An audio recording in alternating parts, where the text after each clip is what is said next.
much more than that.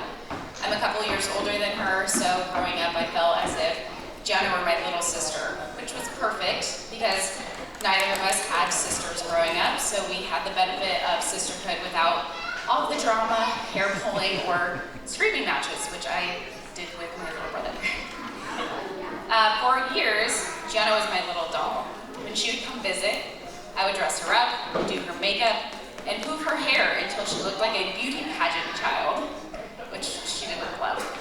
My favorite memories of our younger years have to be the times that we stayed up all night talking about the various boys that Gianna was crushing on, or analyzing the little dramas that are the rite of passage through elementary and middle school. I felt like the old and wizened 16-year-old giving Gianna advice as if I knew all the secrets of the world. Looking back, I'm sure one of the boys that we talked about was Sean, since you two had met as teens. As the hours would tick by and I would grow tired, but she would not, I would start to maybe pretend to sleep. Gianna would nudge me or ask if I was awake, and I would respond with soft snores. I cherished all of those memories, G, even if at the time I just wanted to sleep. As we grew up and moved into adulthood, my view of Gianna as little sister began to change. No longer was she the dolly I wanted to dress up, or the teenager in need of life advice. As little girls do, Gianna grew and changed, and transitioned into the woman in white we see today. This woman is brilliant. She is thoughtful, she is hardworking and kind. She is a compassionate partner and a loving mother. And I'm happy to say that this woman is one of my best friends. In the last couple years, especially, as we both became mothers, our relationship grew even more.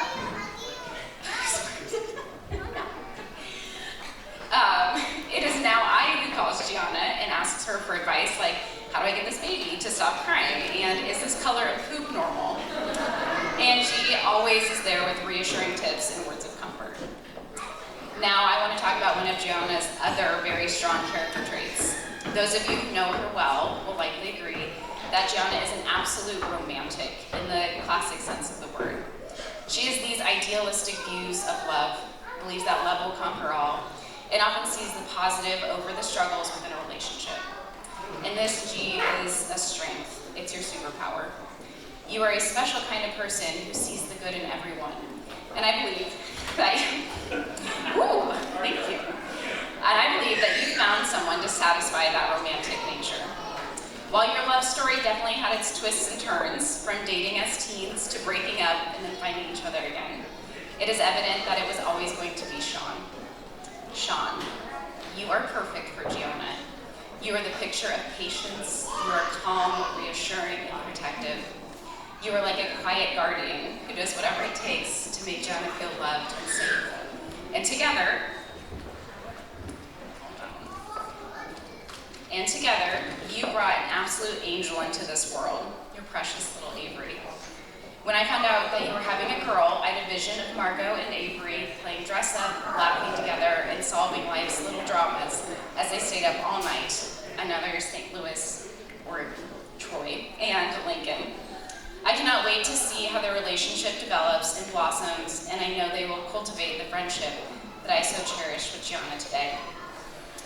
Gianna and Sean, today you became husband and wife, and after a pit stop in paradise, you'll be back to normal and ordinary life. My hope for both of you is to not be fooled by what some would call ordinary. Instead, I hope you will always know how truly extraordinary it is to fall deep in love with the same person every single day for the rest of your life. Before we toast, I wanted to share a poem that I came across a while ago when you first got engaged. It reminds me of both of you, and I share it as a wish and a hope for your union, and that you will continue to be each other's person, and that your romance will continue to grow with the years. There are some humans that sparkle in the sunshine and glow in the dark. They make a trip to the moon out of a walk in the park.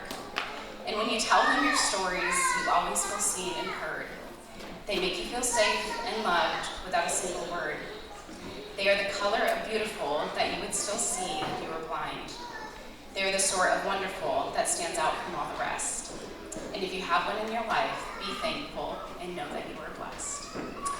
Now, if you would all join me in raising your glass to toast the couple whose love story that brought us all together today. To Gianna and Sean, we love you. Cheers. When your hands are free, how about a big round of applause for your matron of honor, Brianne, the beautiful first toast. And then now coming up to grab that mic, your best man, David. Guys, please give it up for your best man.